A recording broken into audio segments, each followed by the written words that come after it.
Hello and welcome to West Country Wanderings. Today we're back in Devon. In fact, we're on the wilds of Dartmoor. Here we are. Why are we here?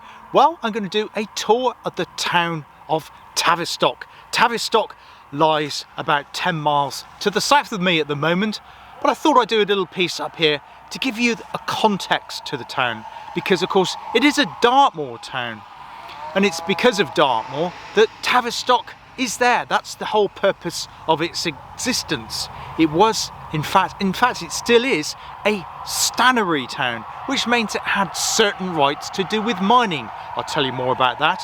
But Tavistock also has a canal, a park, a river, and also a fabulous market, which we'll have a look around. So why not join me here on West Country Wanderings, having a look at Tavistock.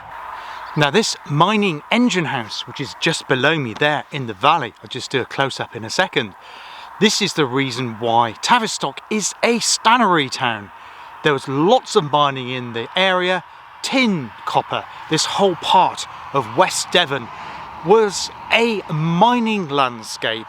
It was the powerhouse that drove Tavistock, very similar to places in West Cornwall and North Cornwall. So you have a Cornish looking landscape here in Devon, in West Devon. But it was those stannery those rights that they had their own courts, their own trading schemes, their own banks. This drove the engine of the economy of the town of Tavistock, as we'll see in the wealth of some of the buildings shortly. Well, welcome to Tavistock. I've actually parked in the Abbey car park, and the reason I've done that is because this Abbey car park just here, you can see it looks a bit like a quarry, was the original site of Tavistock's Abbey, but we'll see some more remains of that shortly as we look around. Just bear in mind there will be some traffic noise today, and obviously this is going to be more of a vloggy type because we're in the town now and I can't use my tripod very easily, so if there's a little wobbly footage and a bit of extraneous noise, I do apologise, but I'll do my best. Anyway, we're going to have a look around Tavistock, so you're most welcome.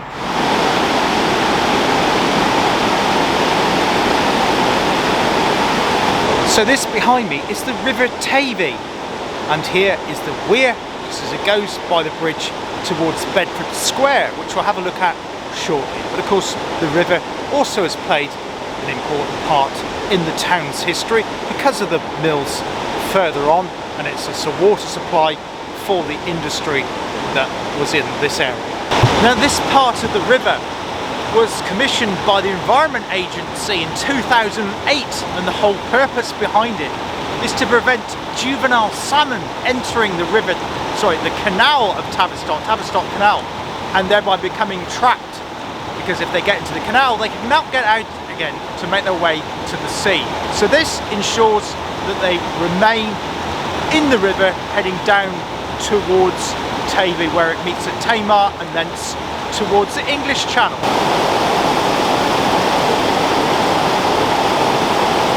The building behind me was part of the Abbey precinct, and it was the Abbey's still house where the monks distilled herbs for medicinal purposes. Now we're going to have a look at the Bedford Square and the Bedford Hotel. So behind me is Bedford Square, and I'll insert the date when it was built, because unfortunately at this moment in time I just cannot remember the exact date, but it is a stunning piece of architecture.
I'm currently on an old railway viaduct.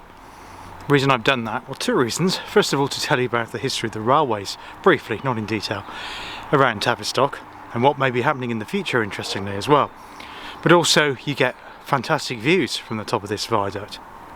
Now, Tavistock had two railway stations, Tavistock North, and I'll just insert some video footage I've just taken of that. It's just behind me. It's now a private residence, but it's been beautifully restored, and that was on the Southern Railway network, so it's painted green. And also there was Tavistock South. Now, the line currently only goes as far as a village called Bir Alston, which is some 5 miles south of here. And there are plans to reopen the line again to Tavistock. And hopefully that may happen, because the main road between Plymouth and Tavistock gets notoriously congested. Even though there is a good bus service, it can jam up. So it would be great if they could reopen the line again, taking people that live in Tavistock and commute to Plymouth, or vice versa, using the railway instead of the roads. Wouldn't that be an original idea? Hey ho.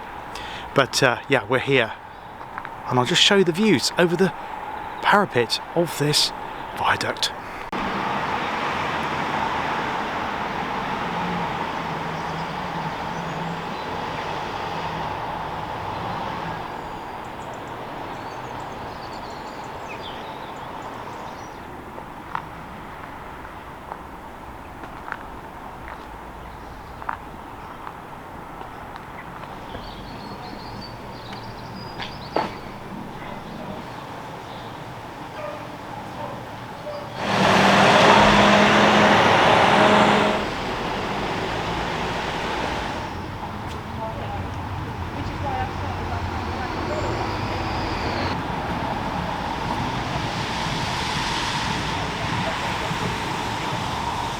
And the fabulous building on the other side of the street is the Bedford Hotel. I've just seen a bus in the bus station. Nothing remarkable about that. What it's printed on the bus is interesting for me anyway. Back in the summer I did a video about Oakhampton Station. Oakhampton is some 10-15 miles the other side. I actually passed through it on my way here today. The other side of Dartmoor. And Oakhampton Station, pleased to announce, is actually opening on the 20th of November. And I probably won't be there on the opening day itself, but a couple of days later.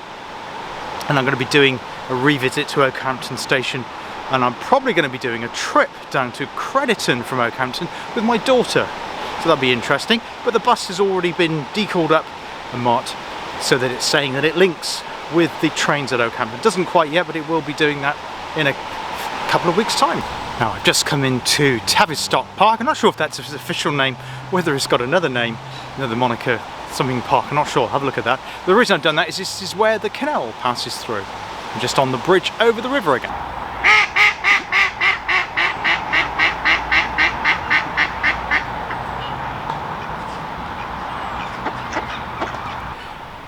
Well, this is the Tavistock Canal on the towpath. Well, it has been widened because it's part of the park, forms part of the park now. We're opposite the leisure facilities here. There's a leisure centre behind me, and there's tennis courts to my right as well. So it's a great place. This is the Plymouth Road to my right, is why you're left. And that's quite a wide promenade as well. It's a really wide avenue street, very pleasant street with some extensive large Victorian houses along it as well. I will drop in when the year that the canal was built. I'm not sure even of its primary function.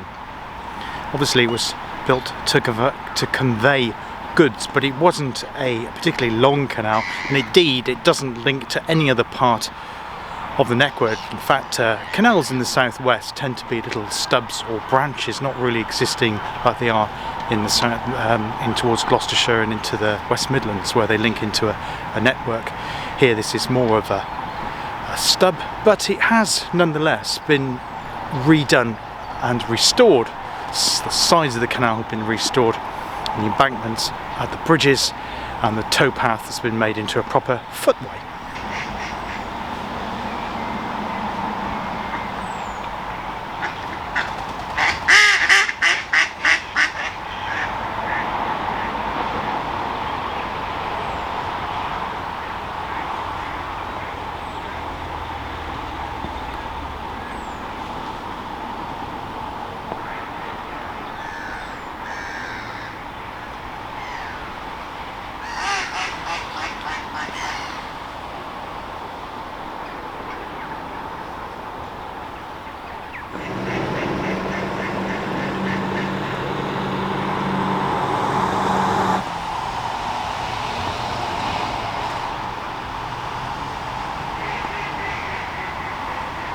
Well, I hope you enjoyed the tour of the park and the canal. What I'm going to do now, I'm going to change my lens over. I've got my logging type wide angle lens on at the moment. So I'm going to put my telephoto, medium telephoto on and take some pictures around the town. I'll do a bit of video footage. I'll take some pictures and stick that together with you know, the sort of thing I usually do. Don't need to explain it. Anyway, I'll see you in a bit.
Well, I hope you enjoyed the tour of Tavistock here in Devon today. If you did, please consider a like, subscribe, a share or a comment below. Until next time on West Country Wanderings, take care of yourselves, look after yourselves, and I hope to see you all again soon. Cheers. Bye bye.